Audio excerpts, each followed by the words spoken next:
নক্ষত্র পুষ্যার ক্ষেত্রে পারিবারিক ডিস্টারবেন্স বাড়তে পারে। দেখুন, পুষ্যায় আমি বারবার বলি যে অপরকে পুষ্টি দেয়, অ্যান্ড ইটস ভেরি প্র্যাকটিক্যাল।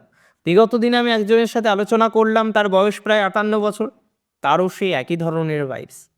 তার মানে এই জায়গাটা পুষ্যা কিন্তু বন্ধ করতে পারে না, চাইলেও বন্ধ করতে পারে না। হ্যাঁ, আমাদের এই বিষয়গুলোকে ধীরে ধীরে মিনিমাইজ করে এগোতে হবে। আমি মনে করি পুষ্যা নক্ষত্রের জাতক জাতিকাদের ক্ষেত্রে পজিটিভিটির মাত্রাটা ধীরে ধীরে বাড়বে, সিচুয়েশানের ইমপ্রুভমেন্ট হবে।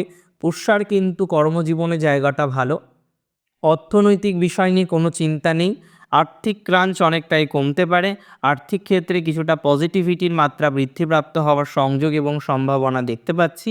তবে শত্রু পুষ্যার বেশ বেশি, পারিবারিক শত্রুতার জায়গা বেশি, এবং যে সমস্ত পুষ্যা নক্ষত্রের জাতক জাতিকাদের ল লিটিগেশন কোনো না কোনোভাবে তৈরি হয়ে গিয়েছে, তাদেরকে অনেক বেশি সচেতন থাকতে হবে। অনেক বেশি সচেতনতা রাখার প্রয়োজনীয়তা বা প্রাসঙ্গিকতা আমরা লক্ষ্য করতে পারছি।